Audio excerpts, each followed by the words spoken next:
नमस्कार, star stele में आपका स्वागत है और मैं हूं आपके साथ आचार्य वेद प्रकाश। और आज हम बात करने वाले गोवर्धन पूजा के बारे में। जी हां, 26 अक्टूबर 2022 को गोवर्धन पूजा इस बार मनाई जाएगी। गोवर्धन पूजा का जो मुहूर्त होगा वो प्रातः काल का होगा 6:12 से 8:32 तक, और इसकी जो कुल अवधि होगी वो होगी 2 घंटा 21 मिनट। प्रतिपदा तिथि प्रारंभ होगी 25 अक्टूबर 2022 को शाम को 4:18 पर, और प्रतिपदा तिथि जो है समाप्त होगी 26 अक्टूबर 2022 को दोपहर 2:42 पर। मैं इसके महत्व के बारे में आपको बताता हूँ। दीपावली की अगली सुबह को गोवर्धन पूजा की जाती है। लोग इसे अन्नकूट के नाम से भी जानते हैं। इस त्योहार का भारतीय लोक जीवन में काफी महत्व है। इस पर्व में प्रकृति के साथ मानव का सीधा संबंध दिखाई देता है।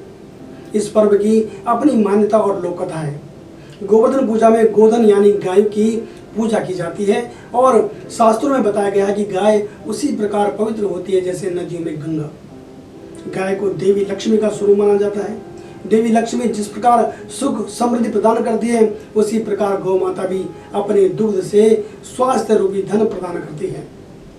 इनका बछड़ा खेतों में अनाज उगाता है। इस तरह गौ संपूर्ण मानव जाति के लिए पूजनीय और आदरणीय है।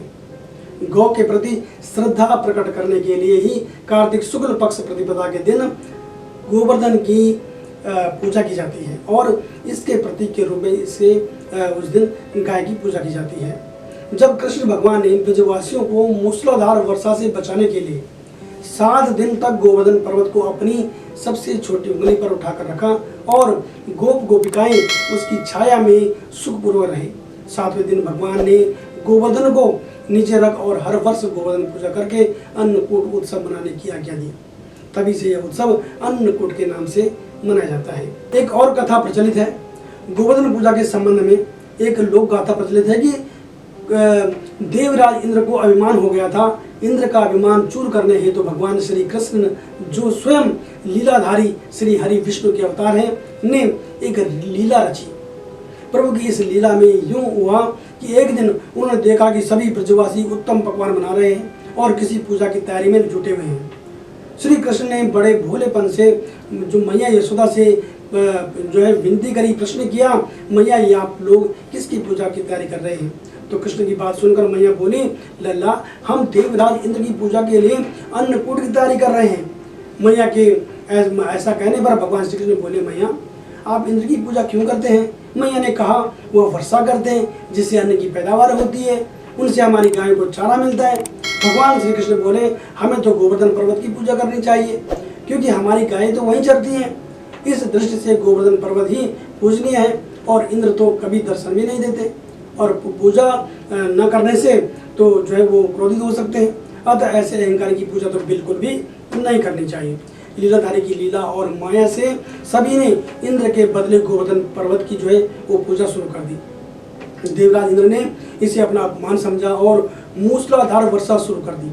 प्रलय के समान वर्षा देख करके सभी ब्रजवासी भगवान कृष्ण को कोसने लगे। यह सब कि आपके कहने से हुआ है। तब मुरलीधर ने मुरली कमर में डाली और अपनी कनिष्ठिका उंगली से में जो है वो गोवर्धन पर्वत को उठा लिया, और सभी ब्रजवासी को उसमें अपने गाय और बच्चे समेत शरण लेने के लिए कहा। इंद्र कृष्ण की यह लीला देखकर और क्रोधित हो गई। फलतः वर्षा और तेज हो गई। इंद्र का जो मान मर्दन के लिए तब श्री कृष्ण ने सुदर्शन चक्र से कहा कि आप पर्वत के ऊपर रहकर वर्षा की गति को नियंत्रित करें, और शेषनाग से कहा कि आप मेढ़ बनकर पानी को जो पर्वत की ओर आने से रोकें। इंद्र लगातार 7 दिन तक मूसलाधार वर्षा करते रहे। तब उन्हें एहसास हुआ कि उनका मुकाबला करने वाला कोई आम मनुष्य तो हो नहीं सकता। अतः वे ब्रह्मा जी के पास पहुंचे और सब वृतांत कह सुनाया।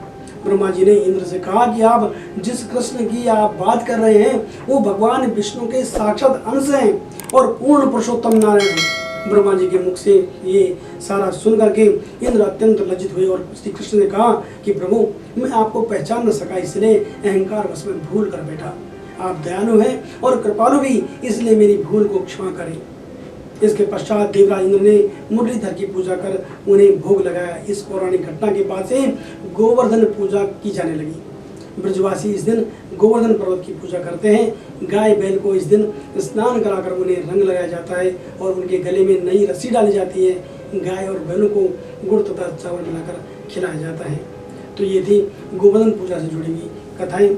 आप गोवर्धन पूजा को अपने जैसे आपके क्षेत्र में मनाया जाता है उसी हिसाब से आप उसको मना सकते हैं।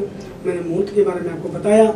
आप सभी लोगों को गोवर्धन पूजा की ढेर सारी शुभकामनाएं। नमस्कार।